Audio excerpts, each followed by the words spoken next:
कभी पहाड़ को लोग शांति की धरती कहते थे, जहां हवा में सुकून था और जंगलों में अपनापन। लेकिन आज वही पहाड़ एक अजीब सी खामोशी से घिर गए हैं। ऐसी खामोशी जिसमें डर की दस्तक साफ सुनाई देती है, क्योंकि अब यहाँ सिर्फ पत्तों की सरसराहट नहीं, भालुओं और गुलदार के कदमों की धमक भी सुनाई देती है। पहाड़ के गाँव में सुबह और शाम अब प्रकृति की खूबसूरती नहीं, बल्कि एक डर का पहरा लगा होता है।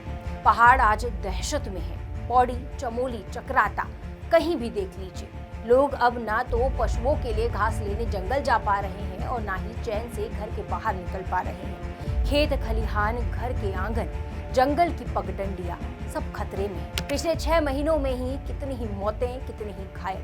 अब तो आंकड़े भी डराने लगे हैं और हालात इंसानियत को झकझोरने लगे हैं।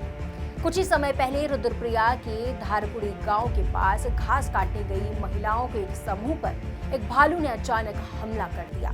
7 महिलाएं गंभीर रूप से घायल हो गई, जिन्हें अस्पताल में भर्ती कराया गया।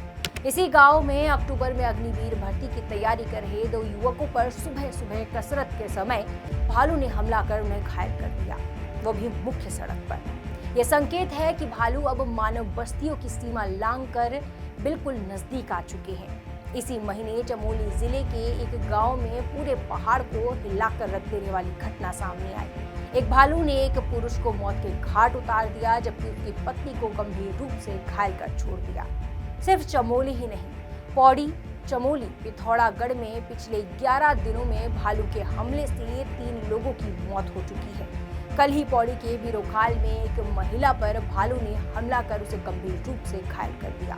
वन विभाग का कहना है कि सर्दियों से पहले भोजन जुटाने और जंगलों में गतिविधियां बढ़ने से ये हमले बढ़ रहे हैं। लेकिन सवाल यह है कि क्या सिर्फ यही वजह है या फिर हम कोई बड़ी समस्या को नजरअंदाज कर रहे हैं। पौड़ी के श्रीकोट गांव की दिल दहला देने वाली घटना भी सामने आई। 13 सितंबर श्रीकोट गांव के पोखड़ा रेंज में एक 4 वर्षीय बच्ची घर के बाहर आंगन में खेल रही थी। तभी एक तेंदुआ आया और उसे उठाकर जंगल की ओर भाग गया।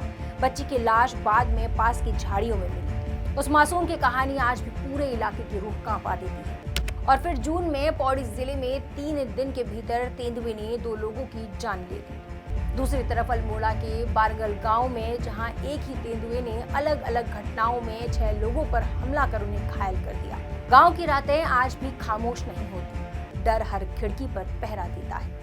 कोटद्वार में भी लगातार बढ़ते हमलों से तंग आकर लैंसडौन विधायक दिलीप महंत ने गुलदार को वाइल्ड लाइफ प्रोटेक्शन एक्ट के शेड्यूल 1 से हटाने की मांग की है, ताकि जरूरत पड़ने पर ऐसे जानवरों को मारने की अनुमति मिल सके। आपको बता दें, वाइल्ड लाइफ प्रोटेक्शन एक्ट का शेड्यूल 1 बाघ, हिमालयी भूरा भालू, चीता, क्लाउडेड लेपर्ड, काला हिरण, हॉर्नबिल, भारतीय हिरण और डॉल्फिन जैसे जानवरों की शिकार, हत्या या फिर व्यापार पर पूरी तरीके से प्रतिबंध लगाता है। ये कानून जंगल बचाने के लिए बना, पर जब इंसान की जान पर हर रोज दांव लगने लगे, तो क्या इस कानून पर पुनर्विचार नहीं होना चाहिए? ये सवाल आज हर गांव, हर घर पूछ रहा है। असली सवाल यह है कि क्या हम पहाड़ को उसके हाल पर छोड़ देंगे?